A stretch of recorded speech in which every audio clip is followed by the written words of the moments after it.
Oi, you. It's time for another episode of Dorothy and the Dealer. Let's tune into the conversation.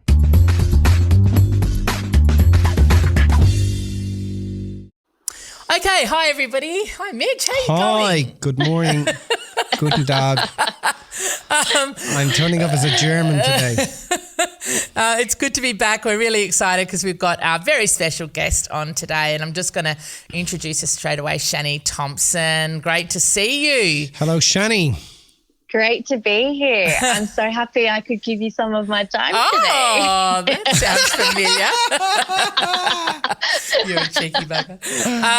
So for those of you who don't know, Chani, how long has it been since we met, since you first met us? I think it was at a Mastermind of Money many, many years ago, wasn't it? It was, I think, your first Gold Coast Mastermind of Money. Whoa, what was that? Was it about 2009 then? It was ages ago. Yeah. Yeah. It's been a while. That was a long time because I know, we talk to our clients because we want to share their stories. So it's been almost 10 years then. So that'll be good to hear all of this and have it on a podcast for everybody to hear. But before we get started, you know that we love starting with songs, and so I want to see if you've got a song that you'd like to share for us or sing for us, what you're listening to at the moment, or your go-to song. Or I have to pick the song? Yeah. Okay. Do you guys know the song Pump the Jam? Pump it up. While your feet are stomping in the gym, is that the one you're talking about? That's the one. Oh my God. So do you listen to You that? weren't even friggin' born when that song came out. I freaking love Pump that song. the jam, pump it up. Who sang that? Was that Snap? No. No.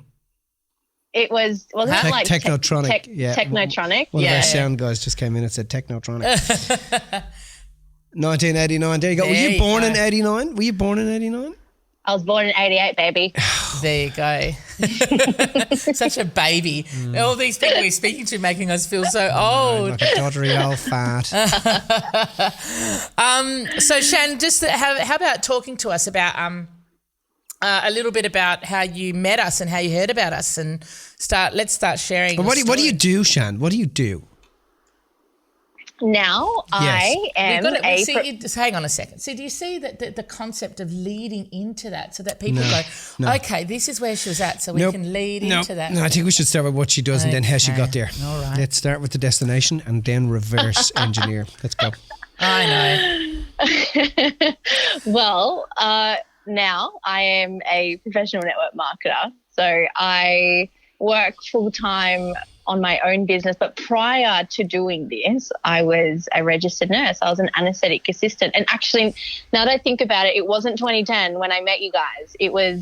I thought it was the first GC Mastermind of Money, but it was when Matt and I first started dating my now hubby, and that was 7 years ago. So that was the first Mastermind of Money I went to. Right. Yeah. Because I was like, no, I don't know whether that was the case. But yeah, I think it was. It was 7 years ago now, yeah. Cool. Yeah. So, well, at the time, I was a registered nurse and I was broke AF. And it was, I remember having a $12,000 credit card debt that I was so embarrassed about. I didn't tell my mom or my dad. I hadn't even told Matt. And, Matt and I had been best friends for years before we got together. And he always had his money like sorted. He had his shit together. He had his properties. He had his own business. And then we started dating, and I was so embarrassed to tell him about the financial situation that I was in. I couldn't even afford to pay the interest, but I was just scraping by. I was filling my car up with a $5 note every few days. And I was just in a really, really bad financial situation. And so Shan, can I interrupt you for a sec? Tell me, how did that happen, like, for you? Like, what was going on that kind of got to that point? When I was studying, first of all, I got a credit card while I was at university because I thought, well, I can't work. I was doing 40-hour weeks as a student nurse, not getting paid. And so my solution to be able to buy the things I wanted and go to the movies and go out for dinners and, do the things that my friends were doing was to get a credit card, because that was like, in my mind, free money. Like I didn't understand how a credit card worked. I just knew that I could apply for this credit card. I was told I could get $2,000 and you just pay it off, you know, month by month. And that sounded genius to me at the time. And so I got the credit card, and over the space of the 5 years that I was at university, that credit card limit went from 2,000 to 3,000 to 5 to, and it just grew and grew. And every time I'd get a letter in the mail, congratulations, your credit card limit has been extended. I was like, yes. And so I would increase it. And yeah, I just got to a position where I was just way in over my head. But I was using that credit card for really silly things, like just, I wasn't paying it back. I was filling up my car and then not paying it back. And then I was splurging and buying things I couldn't afford and couldn't pay it back. And so that's how I got myself in that situation. Yeah. It seems like a smart thing to do at the time, doesn't it? Go to college and get a fucking credit card. Well, but I remember that though for myself. It was the same. It's like at some point I got this thing for my, I don't know how old I was. It was in my early 20s. I got this card or this notification that I'd bad credit or something. There was a problem with my credit rating. I went, what do you mean? And I didn't understand that you had to pay the credit card back at a certain time. Like I thought you could just, like I kind of got it, but I didn't get the effect of it. I didn't understand the ongoing effects of it. And it's funny how we don't get taught those kinds of things, really, isn't it? Here you go, have the credit card. Here's some unlimited cash. But you don't realise that, you know, the effects of it or what the ramifications are if you don't pay it back. So anyway, go on, keep going. So what happened from there? So I was just in a situation where I couldn't afford groceries. I had maxed out the credit card, and although at this point I was a registered nurse already, I'd finished university, but I was just like, there was more month at the end of the money. Like I just couldn't get by. I couldn't buy my groceries. I was living by myself in Brisbane. I'd moved out of home, so I had bills, I had rent, but I had no budgeting system. I didn't understand the concept of how to pay this credit card off or how to get rid of it. I understood there were minimum repayments, so I was just getting by. And then I'll never forget, I don't even know how it came out, but I think Matt and I were talking about maybe having a first holiday together as a couple, and I just came out. I was like, oh, no, that's not possible. Yeah. Unless you're shouting. But, and it was the first person I told, actually, I've got a $12,000 credit card debt that's been accruing for the last 4 or 5 years, and I actually don't even know how to get rid of it. And I literally can't even afford to put fuel in my car to come visit you on the Gold Coast, because I lived in Brisbane, which is an hour away. And it sort of just unraveled from there. And he was kind of like, what? Like, how did I not know this? Like, I think he was more in shock, because Matt's so like straighty 180, have your shit together. You know, it was like a dark secret he didn't know about me. So, yeah, I guess Matt being the person he is, he just wanted to help, and he wasn't going to give me a cop out and fix it. He was like, you've got to fix this yourself. And so was that affecting you as a person though? I mean, having that hanging over your head for 4 years, was it affecting your temperament? Was it affecting your behaviour? Like, did you feel like you were having to hide it from not just Matt but everybody? Totally, because in everyone's eyes I had a successful career. I had just got my dream job as an anaesthetic assistant. Right. I was working full time. Like I nailed the job, but you know, so I sort of felt like there was a front that I had to put on in front of family. But as well, there was also this sense of desperation from me. Like I was trying to pick up shifts. I was doing night shifts. I was doing calls because I needed extra money at work. So I ended up finding myself working 50 hours a week just to get by. And so, yeah, it totally affected the way I did life. Right. And, you know, we talk about net worth and self-worth all the time. I mean, did it affect your self-worth, do you think? Yeah, absolutely. I didn't look after myself health-wise. I didn't do the things that I valued.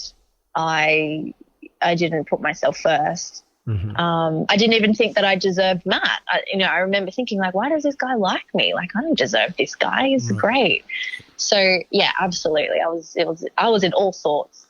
They're such a trap, aren't they? I mean, they're just such a trap, especially at such a young age, when you're vulnerable to that stuff and you're trying to educate yourself, you're trying to get your career going, and then you just get hooked, and then yeah.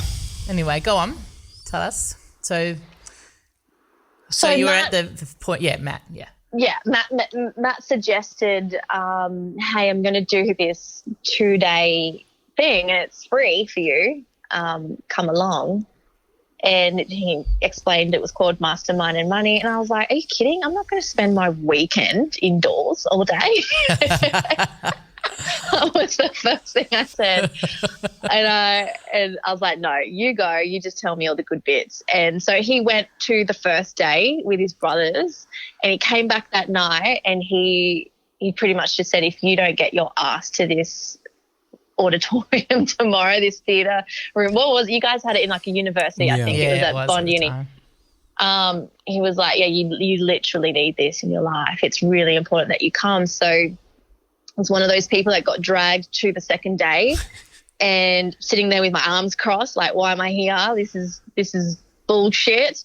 And I just couldn't believe like what you guys were sharing, and it just resonated so true. And I remember asking for a booklet because I didn't have one, and I've never listened to someone so intently like that day, because you guys were teaching the wealth principles on the second day. And I took that book away and I went home. I implemented it straight away. I probably did it wrong in the first time, but I walked away from that day thinking my life's going to change now. Like, this is what I've been hoping for. And I was always one of those people that, I don't know, it was really strange. I always had a knowing that I'd get myself out of that situation. I didn't know how. Sometimes I'd be like, maybe I'll win the lotto. I don't know. Maybe, I don't know. So oblivious, so naive. But, I just had this knowing that something was going to come and help me get out of that situation. And it was that day. That day completely flipped my life around. I don't know where I'd be today if I didn't go to that event. What do you think is the one thing that kind of stood out from that, though? What do you think was the one thing that actually got you to realise something? Do you know what I mean? Like, I think it was just that there was an answer. I just walked away feeling so sure. I just felt like the universe had answered something that I had been asking for, and it was just so clear. It's like I walked into that room and then I walked out a completely different person, and I almost went home that day and just thought, oh my gosh, like, finally this is the answer. This is what I've been asking for. Right. So that I can't physically or put it down to one thing. It was more the feeling that I had walking out of that room. I think that's a good response anyway, because at the end of the day, that's our intention, is to, I think people come to, and this is not just our events, any events, they come to an event looking for some sort of solution to a particular problem or a particular concern that they have. And our intention is to be able to provide that answer in some way to help people feel like, oh, okay, I just have to follow a certain set of principles. I have to just do X, Y, Z, and it's actually there. Because at the end of the day, we tend to complicate things a little bit. Like we overcomplicate things, and sometimes you just need somebody to tell you that it's fairly straightforward. It's just that you've got to, put certain things into place, or watch how you're avoiding putting certain things into place, So where to from there? What happened then? Well, I implemented what felt like the hardest thing in my life into my finances. But it was really beautiful what happened from there. I mean, money just started falling out of the sky. I felt like all these opportunities sort of kept showing up, and I paid off that credit card in 18 months. So I've actually got the photo of it on my phone. The day that I chopped it up was the day that I balanced it to zero. Matt and I had a really special moment that day, and it was just such a good feeling chopping that card in half, and I've never had a credit card since. So everything that I've done in my life since then has been income that I've earned and saved and had an account for, and that's something that I'm really proud of because, I don't use credit cards. I don't use debt, or I don't use income that's not mine. It's all hard-earned cash that I've saved and worked really hard for now. So what did you find the event called on you to be? I mean, you must have always known that, as everybody does, there's another me that I'm trying to get to that wouldn't have had me in this situation, that is organised and disciplined. What do you think that event called on you to be? And what called you into action to actually do something?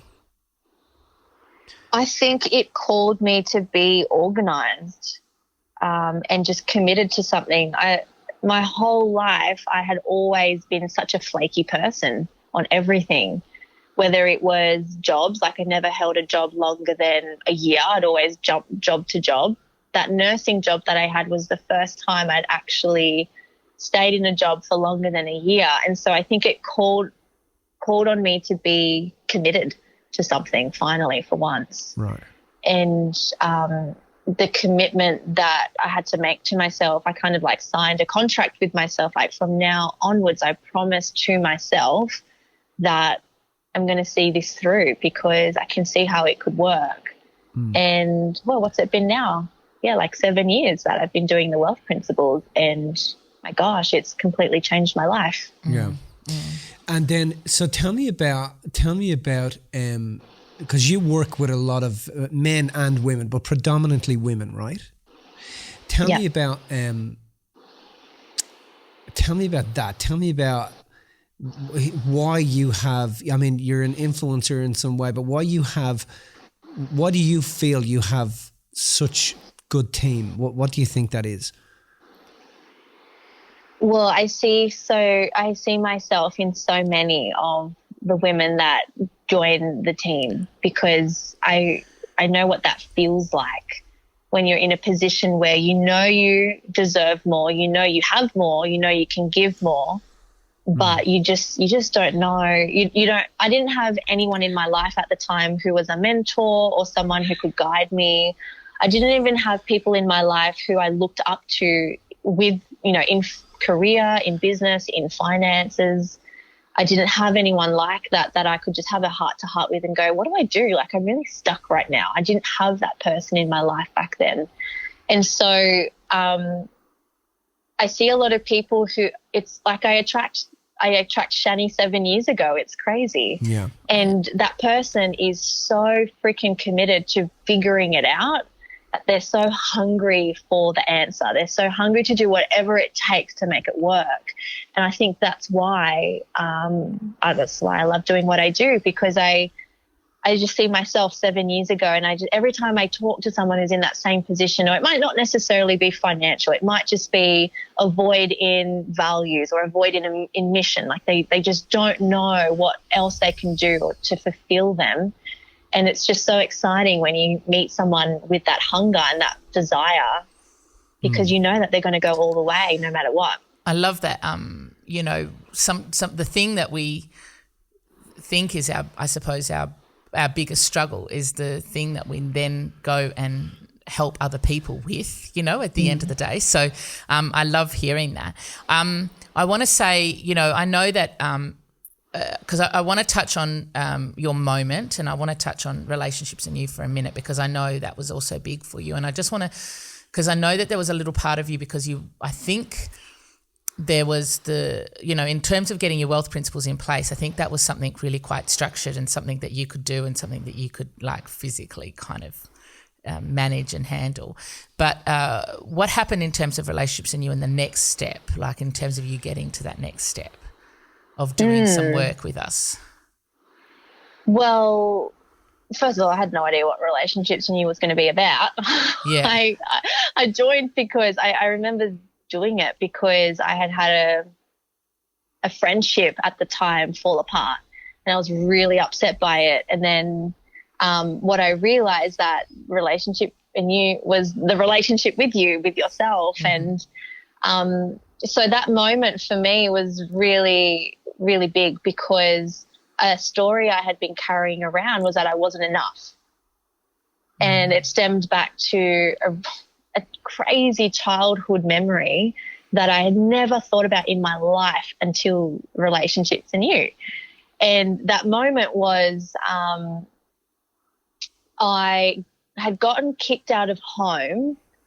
It was kind of like my mum and dad. I mean, I love my mum and dad, and they did this to teach me a lesson. And I went back home a few months later, but I got kicked out of home because I wasn't following the house rules. Like I was being pretty stubborn. I was being disobedient to my parents. I think I was like 19 at the time. So it was time for me to leave.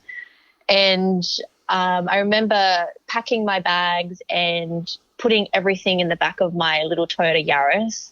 And everything I owned fit in that little tiny boot. And I had a house that I was going to move into with a friend from school. And the moment that I had in my subconscious was the moment that I shut my door and drove out the driveway, and my mum was there waving goodbye, like goodbye, and she was crying. But I don't know why this whole thing around that situation was I'm not good enough. I'm not, like, I got kicked out of home. I wasn't good enough to be in the household. Like, so many things had come up for me. And so that moment was the moment that I realized like how much freaking love there was in that moment. And there was a story I had been carrying around for a really long time unknowingly, but then realizing how much that had shaped me into where I was at the time was just like mind blowing. So did you kind of feel like as she was waving at you, it was like, goodbye, Chani, thank God she's gone? She probably was like that. Like, oh, it's funny. Get this fucker out of my house. Yeah, thank God, see you later. These are tears of gratitude. Thank fuck she's gone.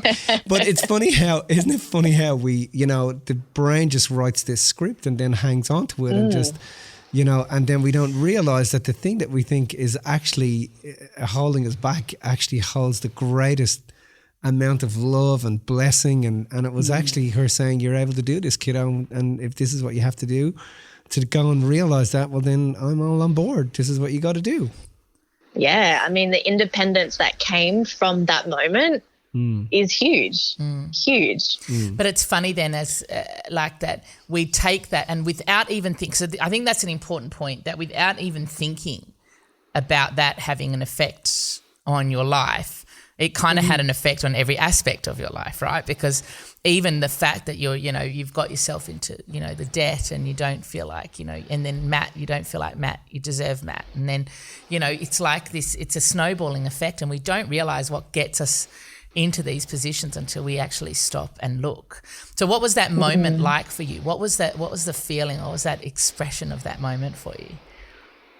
It was like this, I can't even explain it in words. How can you? But it was a moment of, I lost my breath out of the, just the moment being so big. I was breathless because I was just like, whoa, holy shit. I felt like a star fell out of the sky and just hit me in the head.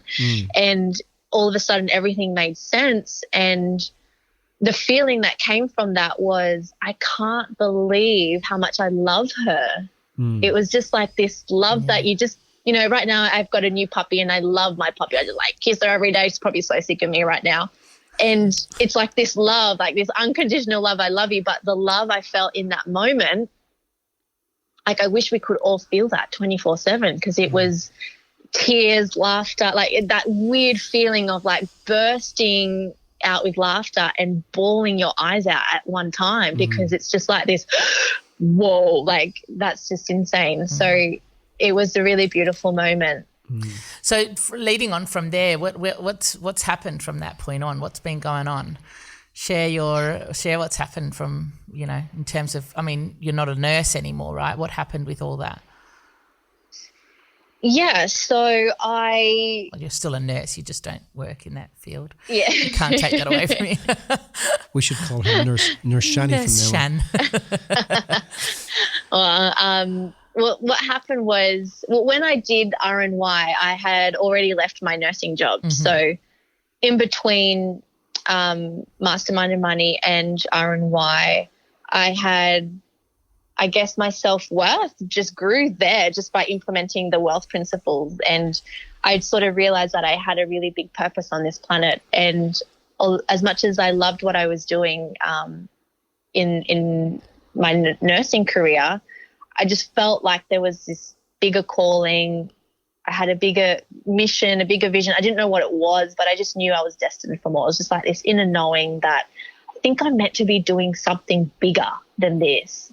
And so I pursued health coaching. You know, I started getting really into my health after, I don't know, it was really weird. Started implementing the wealth principles, and all of a sudden my self-worth starts to grow. I start looking into my health a little bit more. I start looking after my body. I ended up studying nutrition coaching, which was just like a fun side hobby thing alongside nursing.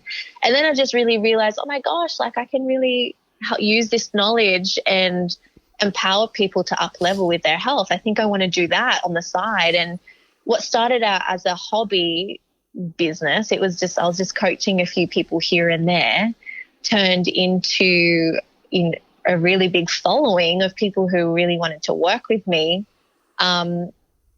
And this is just how crazy life works. At that Mastermind and Money event that I was at, I sat next to a gentleman who was a complete stranger to me that day. And there's an activity we do in Mastermind and Money where we have to link up with a stranger next to us and we have a quick chat. This man is Anthony. I have a chat with him. He's a chiropractor. I tell him I'm a nurse. We realize we have similar values, and we stayed connected.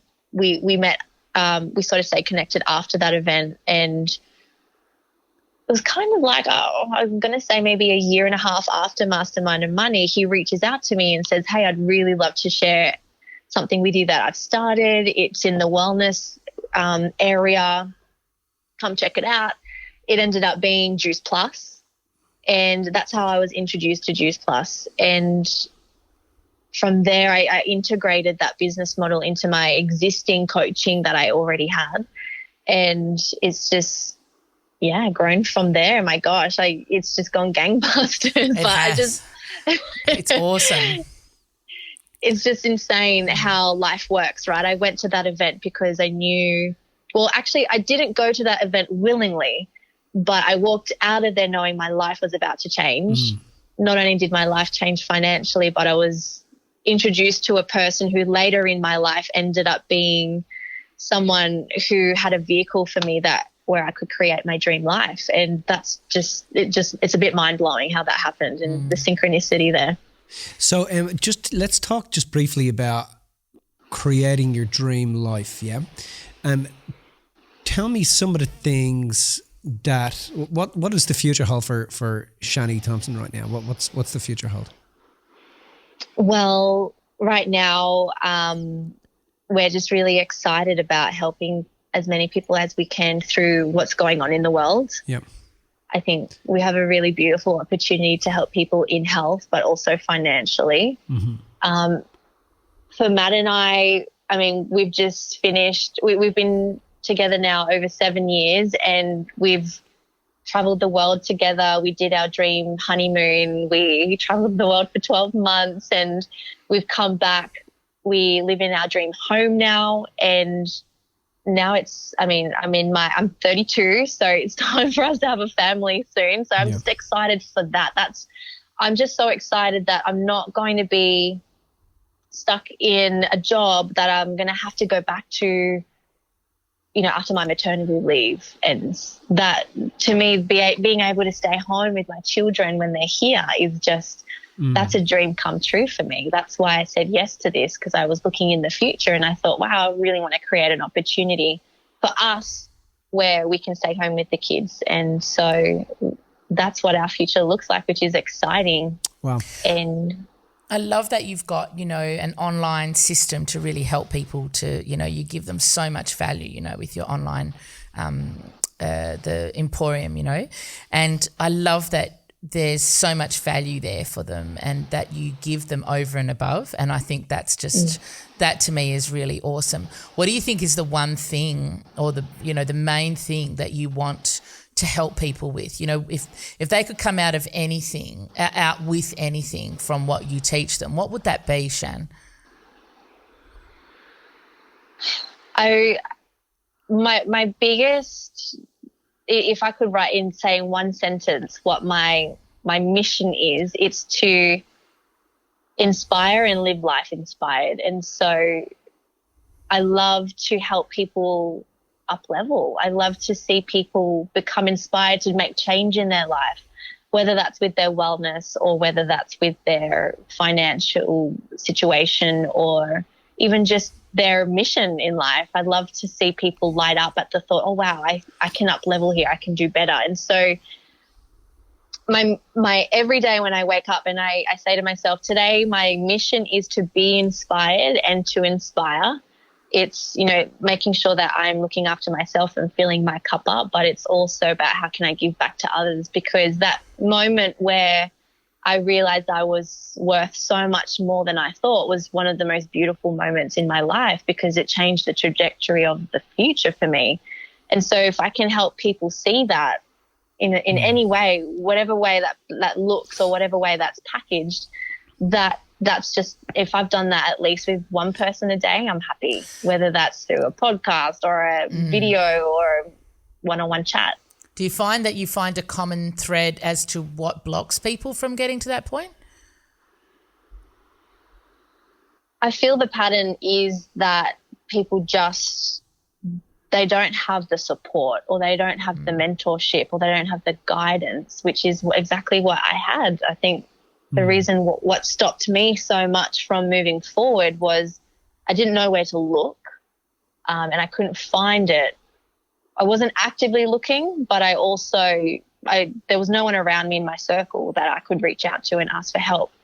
And so that's why I am loud on social media, and I do voice how I feel, and I do voice what we do, because there might be someone out there that doesn't know they need this, but when they finally find it and it falls in their lap, and if they listen to the universe and they listen to the guidance that they're getting, and they become curious enough to take a closer look, then it could potentially change their life forever, like it did for me, you know. Cool. Yeah, I'm just thinking about I'm just thinking about, you know, when you, because it's like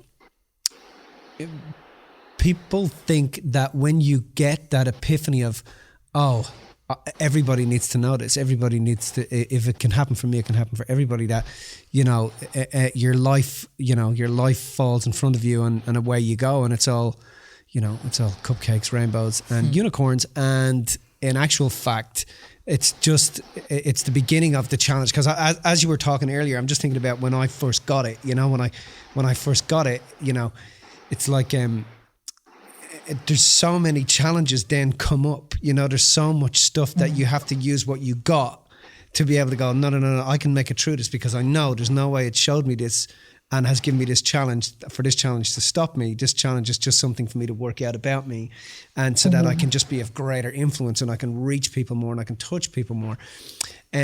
What were some of the challenges that have come up for you since having that moment of, okay, I get it? What were some of the initial challenges that I suppose some of your own people may have come across? Man, so many. I have a saying, and it's another level, another devil, because it's, you know, it's not like this. It's not linear. It doesn't go up all the time. Yeah. And so I guess some of the challenges that have come up for me in both leadership and in my personal life is just, first of all, doing the work, because the work is hard. It's not easy. Yeah. And so you really have to have that discipline to go within. And that hurts, and it's not nice. It's ugly. And also, you know, even simple things like when I get triggered about something, rather than being a victim about it, trying to turn, to have the self-awareness to turn it around and go, right, well, what am I condemning in that person or that event that I'm actually condemning in myself, and then trying to find the thing that you're actually doing. Like, that's hard. And, you know, I'm lucky that I have you guys, and I'm lucky to have Matt to be able to reflect that back to me, because sometimes I don't do that willingly. And so that itself, I think as well, just seeing your self-worth, that it's more than what it is at that time, is really hard too, because you're only accustomed to what you're used to and what you feel like your belief system where your belief system lies. Yeah. And then there's just always that next little bit of growth that you need to have, and that's hard as well, seeing that. And man, I mean, I have invited hundreds, if not thousands, of people to Mastermind and Money. Don't get me wrong, like all my team know about it, even my closest friends. I've had people say no to a free ticket. I've had people say, you know, okay, I'll come, and they don't come. I've even had friends come to the event and they've done nothing with it. Yeah. And you're just like, what? Why? But I guess the challenges that come up are, that whole, it comes down to self-worth at the end of the day, doesn't it? Well, I think you know what, everything does, especially when you take on, you know, one of the biggest challenges for me throughout my life has always been this part of me that's wanted to be liked. You know, like I want people to like me, you know, and when someone doesn't like me, like it used to really fuck me up, you know. I'd like, oh my God, that person doesn't like me. They don't even know me. Why don't they like me? Why are they saying this? Da, da, da, da. You know, and it took a lot of emotional intelligence to understand and manage that part of myself, you know, that this is not real, Mitch. This is just about your next level. That person that you perceive doesn't like you actually loves you, and you just haven't seen it, and their act or their jab or their bullet is just about the next level. And I know that, I mean, with any of the influencers that we deal with, one of the first things we have to do is to get them past that point, to start to understand that point, that it's all just love, and it just comes sometimes in ways that we're not sure, but if we just stop and look, we can see it there. How do you manage that with some of your guys? Because I know a lot of them are online and they're following your model. How do you help them with that? It's hard. It's so hard, especially when you're building a business online and you rely on your online presence and social media. It can get addictive, right? It can even get vicious, the cycle of wanting people to follow you, wanting people to like you. Yeah. At the end of the day, for me, when it just comes back down to service, and, you know, I tell my girls on every training that I can with them, the reason why our team sticks out and the reason that we have a point of difference, and that's that we care. And I really want to do business soulfully. And so just be online and add value where you can, educate where you can, inspire where you can, entertain where you can, and with no agenda other than just being your authentic self online. And there will be people that don't like that, and there will be people that love that. And that's okay. You know, I've had my fair share of trolls. I've had my fair share of people writing blogs about me, people just totally like running my name through the mud, and that just comes with it, right? I think when you feel like your mission on this planet is to inspire and to really create ripples in the world, you have to expect that some people are just not going to deal really well with that. It's just not going to sit well with people. And you know, it's going to be people that you love and trust, and they're going to hurt you the most. For sure. Sometimes that happens. I want to just touch on something. I don't know where it came into your whole story, Shan, but I know you were big in the health industry. You were doing modelling, fitness modelling, weren't you?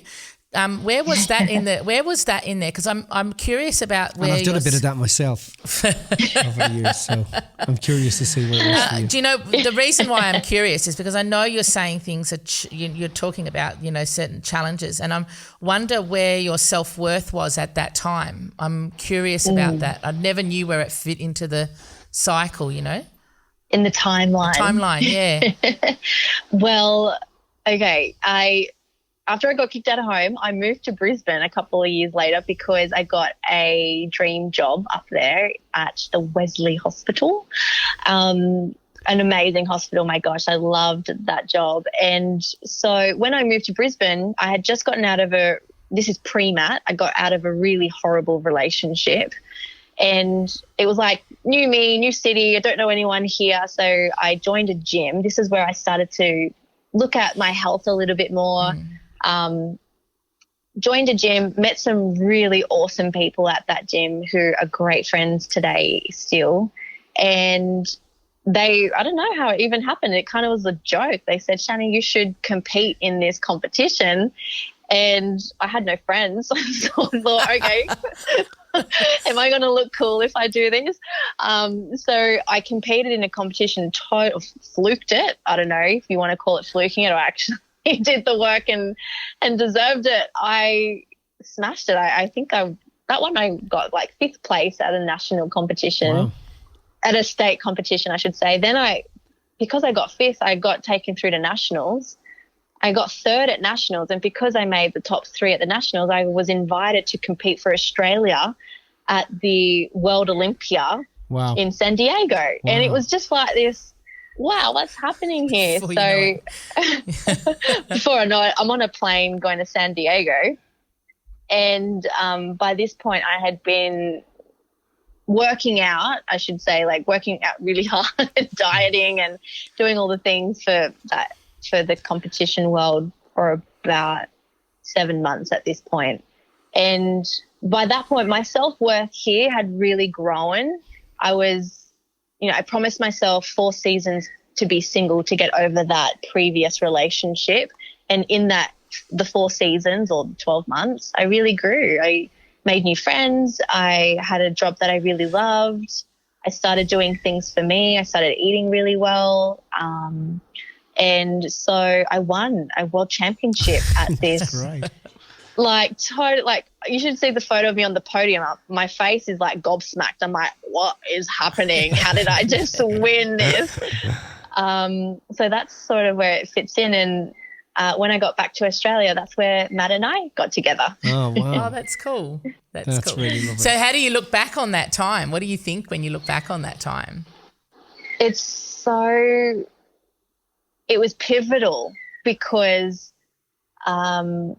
it was really where a lot of growth happened for me before I even started getting into personal development. It was me finding myself, me finding my voice, me finding Chani without an attachment to another human, finding new friends, doing a job that I had studied so hard for, getting that dream. It was just like little things fell into place. And I feel like my self-worth-o-meter was just like, little increments. It was just growing and growing by all these things happening. And as my self-worth grew, just these beautiful opportunities just sort of showed up in my pathway. It just kept happening like time after time. And yeah, it's very serendipitous how it all happened. But I look back on that time as such a transformational time in my life. That was really, I think, where I grew into like Chani, the shy, teenager Chani, to, wow, this is Chani as a woman, like growing into who she really needs to be. Cool. How's your relationship with your mum now? Beautiful. That's good. She's gorgeous as well, isn't she? Cool. She's lovely. Yeah. I drive her nuts and she drives me nuts, but we love each other. We do business together, which is amazing. My relationship with my mother is it blossoms continuously, and something, we've been able to distinguish some really cool things, like my love language is words and her love language is touch.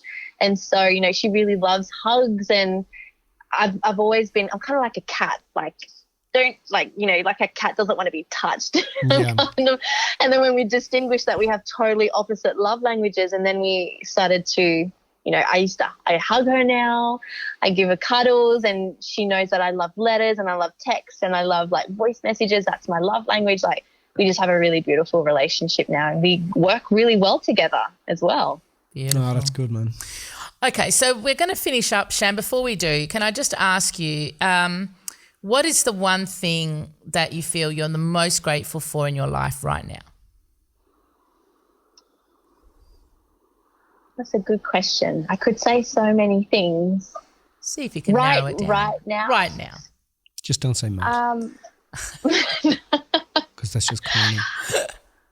I'm actually really grateful for what's happening around the world right now, just how the world's slowed down a little bit. Yeah. And it's forced me to pivot and sort of change the way that I do things. I mean, before 2020, I was just 100 miles an hour doing 100 things at once, and I could do that really well, but it was happening at a cost, and that was my total well-being, because I would prioritize my business before everything.